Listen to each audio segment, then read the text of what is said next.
नमस्कार, न्यूज 10 में आप सभी का स्वागत। देश और दुनिया की बड़ी और अहम खबरों को लेकर हम हाजिर हैं। शुरुआत करते हैं न्यूज 10 की टॉप हेडलाइंस के साथ। अमृतसर में नकली शराब पीने से 14 लोगों की मौत, 6 लोग अस्पताल में भर्ती। पुलिस ने मामले में 4 आरोपियों को किया गिरफ्तार।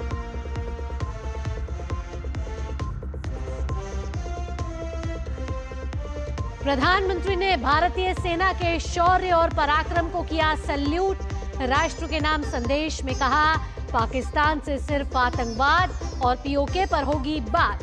आतंकवाद के खिलाफ चलती रहेगी भारत की लड़ाई।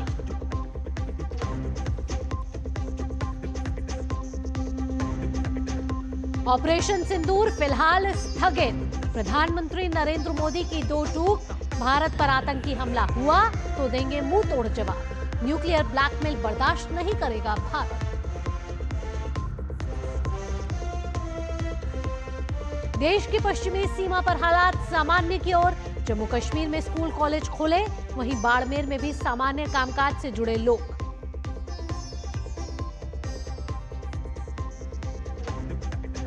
और शेख हसीना की पार्टी को बड़ा झटका। बांग्लादेश के चुनाव आयोग ने अवामी लीग का राजनीतिक दल के रूप में पंजीकरण निलंबित किया।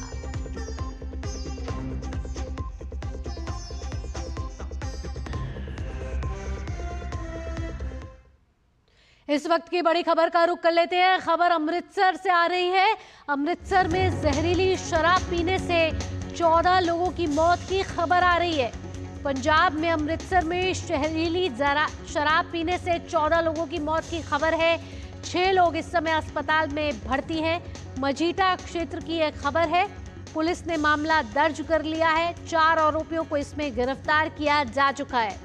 अमृतसर जिले के मजीठा में जहरीली शराब पीने से अब तक 14 लोगों की मौत हो चुकी है।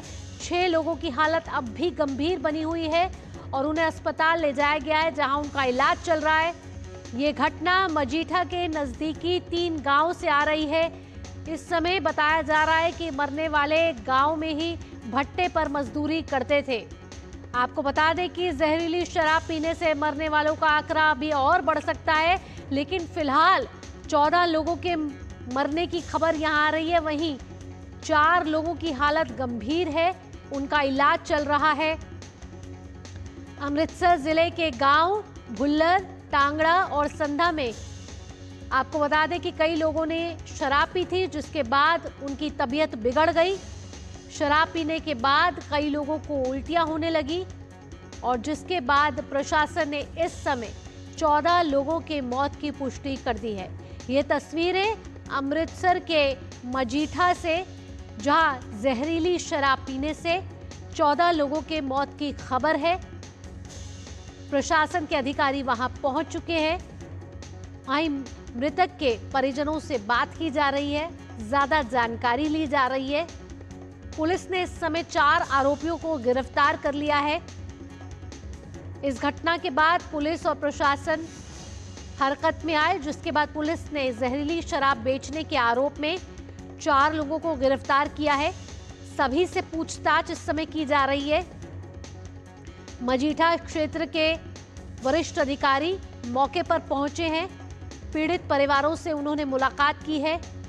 प्रशासन ने जांच शुरू कर दी है कि ये जहरीली शराब कहां और कैसे पहुंची, जिसके बाद 14 लोगों की मौत की खबर आ रही है।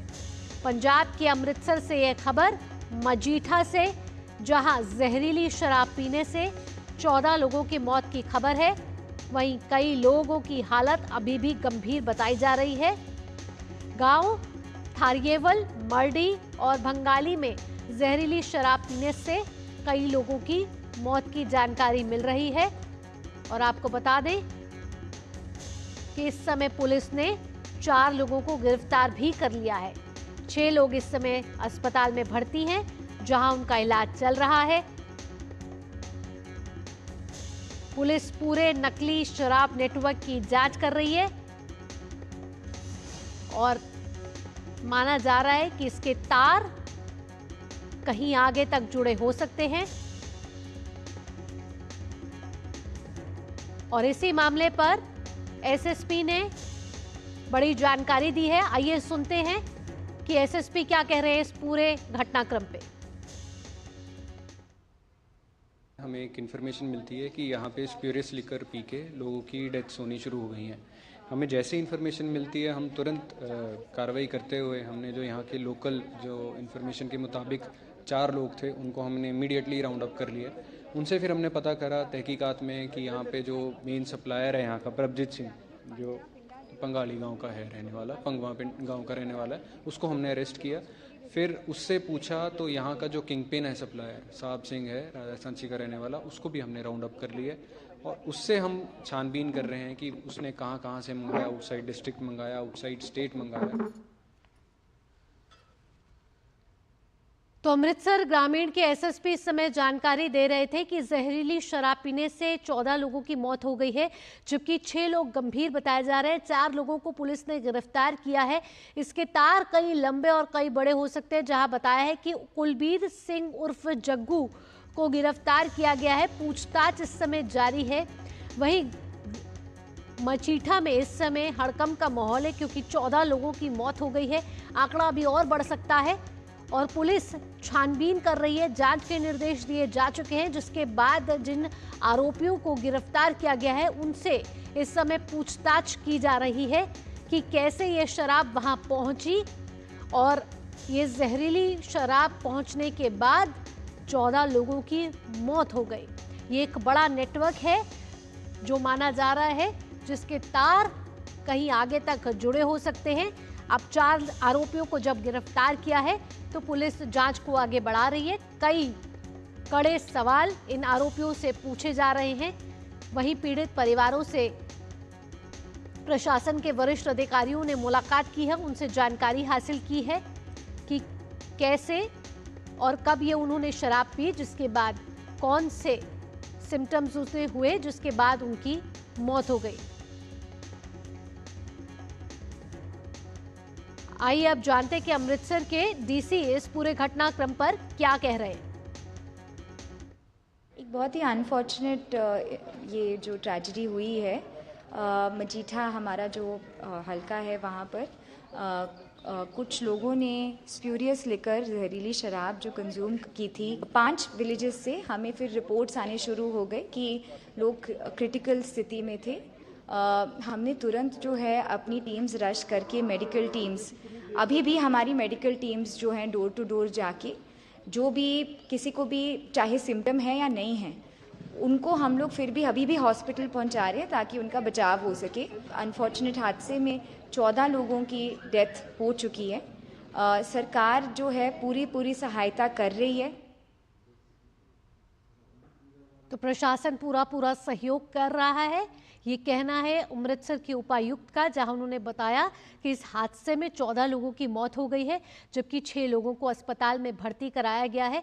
साथ ही साथ उनका इलाज चल रहा है और जांच के निर्देश दिए जा चुके हैं। यहां रुक रहे हैं एक छोटे से ब्रेक के लिए, लेकिन ब्रेक के बाद भी न्यूज़ एट 10 पर खबरों का सिलसिला यूं ही जारी रखेंगे।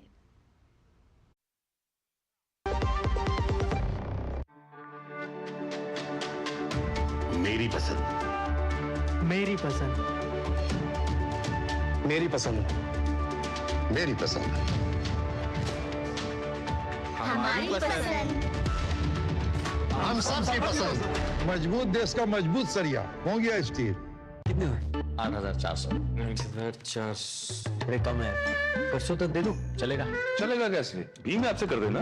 बड़ा अमाउंट है, पैसा बीच में अटक गया तो? परसों तक तू अटकाएगा, भीम ऐप नहीं। कीजिए बिल्कुल सुरक्षित पेमेंट्स। भीम, भारत का भरोसा, भारत का अपना पेमेंट्स ऐप। ब्रेक के बाद न्यूज़ एट 10 में आप सभी का स्वागत है। आगे बढ़ते हैं। प्रधानमंत्री नरेंद्र मोदी ने कहा है कि ऑपरेशन सिंदूर के तहत भारत का सैन्य ऑपरेशन अभी सिर्फ स्थगित किया गया है। कल रात 8 बजे प्रधानमंत्री ने राष्ट्र के नाम अपने संबोधन में पाकिस्तान को ये साफ साफ कह दिया और 2 टूक कह दिया कि आने वाले दिनों में पाकिस्तान के हर कदम को इस कसौटी पर मापा जाएगा कि वो क्या रवैया अपनाता है। उन्होंने बताया कि भारतीय सेना ने अपनी क्षमता और तकनीकी श्रेष्ठता दुनिया के सामने साबित की है। प्रधानमंत्री मोदी ने साथ ही कहा कि ये युग युद्ध का तो नहीं है, लेकिन आतंकवाद का भी नहीं है। पाकिस्तान को अगर बचना है तो उसे अपने टेरर इंफ्रास्ट्रक्चर का सफाया करना ही होगा। इसके अलावा शांति का कोई रास्ता नहीं है। भारत का मत एकदम स्पष्ट है। टेरर और टॉक एक साथ नहीं हो सकते। टेरर और ट्रेड एक साथ नहीं चल सकते और पानी और खून भी एक साथ नहीं बह सकता। मैं आज विश्व समुदाय को भी कहूंगा, हमारी घोषित नीति रही है, अगर पाकिस्तान से बात होगी तो टेररिज्म पर ही होगी। अगर पाकिस्तान से बात होगी तो पाक ऑक्युपाइड कश्मीर पीओके उस पर ही होगी।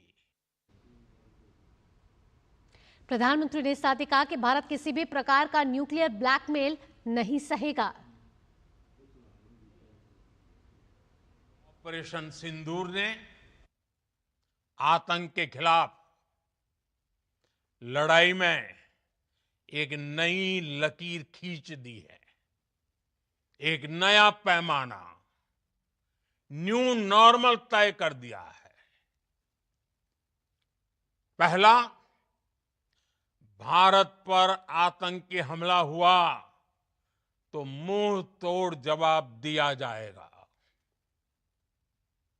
हम अपने तरीके से, अपनी शर्तों पर जवाब देकर रहेंगे। हर उस जगह जाकर कठोर कार्रवाई करेंगे जहां से आतंक की जड़ें निकलती हैं। दूसरा, कोई भी न्यूक्लियर ब्लैकमेल भारत नहीं सहेगा। न्यूक्लियर ब्लैकमेल की आड़ में पनप रहे आतंकी ठिकानों पर भारत सटीक और निर्णायक प्रहार करेगा। तीसरा, हम आतंक की सरपरस्त सरकार और आतंक के आकाओं को अलग अलग नहीं देखेंगे। प्रधानमंत्री ने साथ ही कहा कि पाकिस्तान आतंकियों के साथ खुलेआम नजर आया और जनाजे में पाकिस्तानी सेना के बड़े बड़े अफसर मौजूद रहे। प्रधानमंत्री साथ ही कह रहे हैं कि फिलहाल कार्रवाई सिर्फ स्थगित हुई है, रुकी नहीं है। बुरी तरह पीटने के बाद इसी मजबूरी में 10 मई की दोपहर को पाकिस्तानी सेना ने हमारे डीजीएमओ को संपर्क किया। तब तक हम आतंकवाद के इंफ्रास्ट्रक्चर को बड़े पैमाने पर तबाह कर चुके थे। आतंकियों को मौत के घाट उतार दिया गया था। पाकिस्तान के सीने में बसाए गए आतंक के अड्डों को हमने खंडहर बना दिया था। इसलिए जब पाकिस्तान की तरफ से गुहार लगाई गई, पाकिस्तान की तरफ से जब ये कहा गया कि उसकी ओर से आगे कोई आतंकी गतिविधि और सैन्य दुस्साहस नहीं दिखाया जाएगा, तो भारत ने भी उस पर विचार किया। और मैं फिर दोहरा रहा हूं, हमने पाकिस्तान के आतंकी और सैन्य ठिकानों पर अपनी जवाबी कार्रवाई को अभी सिर्फ स्थगित किया है। आने वाले दिनों में हम पाकिस्तान के हर कदम को इस कसौटी पर मापेंगे कि वो क्या रवैया अपनाता है। पीएम साथ ही कह रहे थे कि भारतीय सेनाओं द्वारा आतंकी ठिकानों पर सटीक हमलों से पाकिस्तान में खुलेआम घूम रहे आतंकी एक झटके में खत्म हो गए। उन्होंने कहा कि made in India air defence के सामने पाकिस्तानी हथियार तिनके की तरह बिखर गए। पाकिस्तान ने हमारे स्कूलों, कॉलेजों को, गुरुद्वारों को, मंदिरों को, सामान्य नागरिकों के घरों को निशाना बनाया। पाकिस्तान ने हमारे सैन्य ठिकानों को निशाना बनाया। लेकिन इसमें भी पाकिस्तान खुद बेनकाब हो गया। दुनिया ने देखा कि कैसे पाकिस्तान के ड्रोन्स, पाकिस्तान की मिसाइलें भारत के सामने तिनके की तरह बिखर गई। भारत के सशक्त एयर डिफेंस सिस्टम ने उन्हें आसमान में ही नष्ट कर दिया। हमने रेगिस्तानों और पहाड़ों में अपनी क्षमता का शानदार प्रदर्शन किया और साथ ही न्यू एज वॉरफेयर में भी अपनी श्रेष्ठता सिद्ध की। इस ऑपरेशन के दौरान हमारे मेड इन इंडिया हथियारों की प्रामाणिकता सिद्ध हुई। आज दुनिया देख रही है 21वीं सदी के वॉरफेयर में made in India defence equipments, इसका समय आ चुका है। विदेश मंत्री डॉक्टर एस जयशंकर ने प्रधानमंत्री मोदी के राष्ट्र के नाम संबोधन की तारीफ करते हुए एक्स पर कहा कि प्रधानमंत्री नरेंद्र मोदी की ओर से राष्ट्र के नाम संबोधन प्रेरणादायक रहा। विदेश मंत्री ने लिखा कि ऑपरेशन सिंदूर के जरिए एक वादा पूरा हुआ है, शक्ति से शांति, कर्म से शक्ति। जय हिंद, जय भारत। वहीं केंद्रीय मंत्री नितिन गडकरी ने एक्स पर लिखा, प्रधानमंत्री नरेंद्र मोदी जी का देश के नाम दृढ़तापूर्वक संबोधन आतंकवाद के खिलाफ भारत की कटिबद्धता को दर्शाता है। प्रधानमंत्री जी के उद्बोधन से भारत की सेनाओं का और समस्त देशवासियों का मनोबल बढ़ा है। देश का नैतिक बल, सैन्य शक्ति और आतंकवाद के खिलाफ भारत की नीति को प्रधानमंत्री जी ने स्पष्ट रूप से दुनिया के सामने प्रस्तुत किया है, जिससे उनका सशक्त नेतृत्व पुनः अधोरेखित होता है। प्रत्येक भारतवासी की सुरक्षा हमारा प्रथम कर्तव्य है। आतंकवाद के खिलाफ भारत की लड़ाई जारी रहेगी।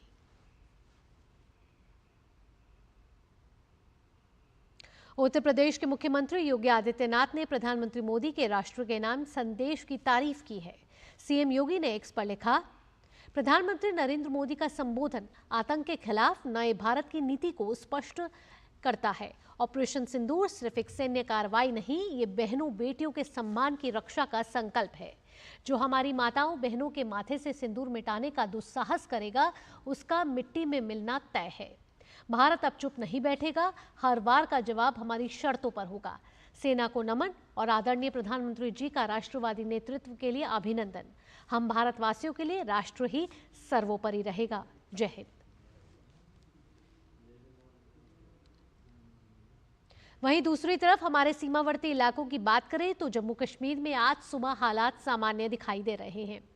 आप अपनी टेलीविजन स्क्रीन पर देख रहे हैं ये 4 तस्वीरें, जहां जम्मू, राजौरी, सांबा, श्रीनगर की तस्वीरें, सीमावर्ती इलाकों की वो तस्वीरें जहां हालात अब सामान्य दिख रहे हैं।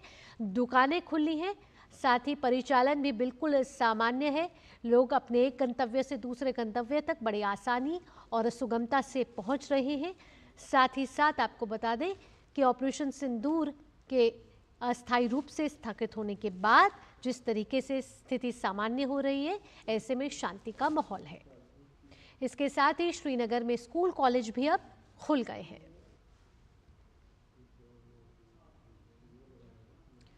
ये तस्वीरें जहां स्कूल और कॉलेज जहां खुल चुके हैं, बच्चे आराम से अपने स्कूल पहुंच रहे हैं। इस समय शांति है, साथ ही साथ हालात सामान्य है। तो जम्मू कश्मीर फिर से एक बार पटरी पर लौटता हुआ, जहां श्रीनगर में आज से स्कूल कॉलेज भी खुल गए हैं। राजस्थान के बाड़मेर में भी हालात तेजी से सामान्य हो रहे हैं। यहां भी स्कूल कॉलेज खुल चुके हैं। शहर में लोग अपने सामान्य कामकाज में भी जुट गए हैं।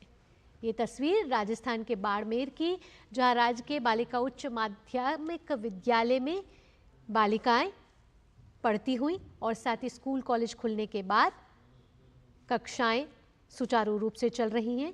विद्यालय एक बार फिर से खुल चुके हैं। हालात तेजी से सामान्य हो रहे हैं और स्थिति इस समय बिल्कुल शांतिपूर्ण है। बाड़मेर की ये तस्वीरें, जहां स्कूल कॉलेजों को फिर से एक बार खोल दिया गया है। आगे बढ़ते हैं, अंतर्राष्ट्रीय खबरों का रुख कर लेते हैं। बांग्लादेश के चुनाव आयोग ने शेख हसीना की अवामी लीग का राजनीतिक दल के रूप में पंजीकरण निलंबित कर दिया है। यह जानकारी बांग्लादेश के चुनाव आयोग के एक वरिष्ठ अधिकारी ने दी है। हालांकि अवामी लीग ने सरकार के इस फैसले को खारिज कर दिया है। इससे पहले मोहम्मद यूनुस की अध्यक्षता वाली बांग्लादेश के अंतरिम सरकार के मंत्रिमंडल ने आतंकवाद विरोधी अधिनियम के तहत अवामी लीग की सभी गतिविधियों पर प्रतिबंध लगाने का फैसला किया था। अवामी लीग के अध्यक्ष और तत्कालीन प्रधानमंत्री शेख हसीना को पिछले साल 5 अगस्त को विद्रोह के बाद सत्ता से बेदखल कर दिया गया था। वह वर्तमान में निर्वासन में है। शेख हसीना के सत्ता से हटाए जाने के बाद मोहम्मद यूनुस के नेतृत्व में एक अंतरिम सरकार का गठन हुआ।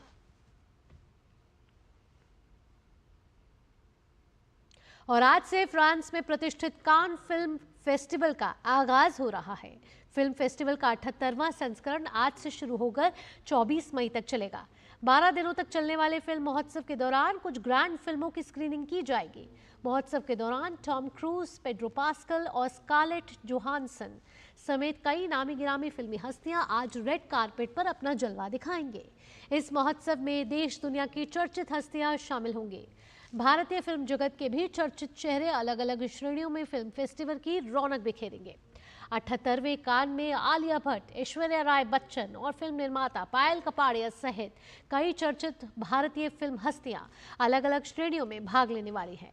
इस बार ये भारतीय सिनेमा के लिए कान में गर्व का पल है।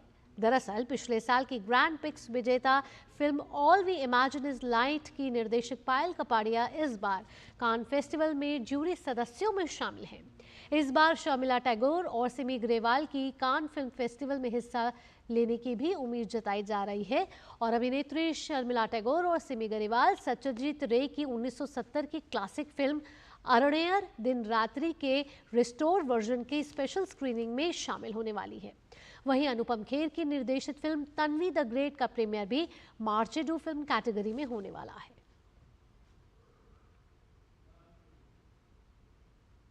इसी के साथ न्यूज़ 10 में फिलहाल इतना ही। अगला कार्यक्रम आप देखेंगे खबरों का सरपंच न्यूज़ पंच। मेरी सहयोगी कृतिका के साथ फिलहाल के लिए मुझे दीजिए अनुमति। नमस्कार।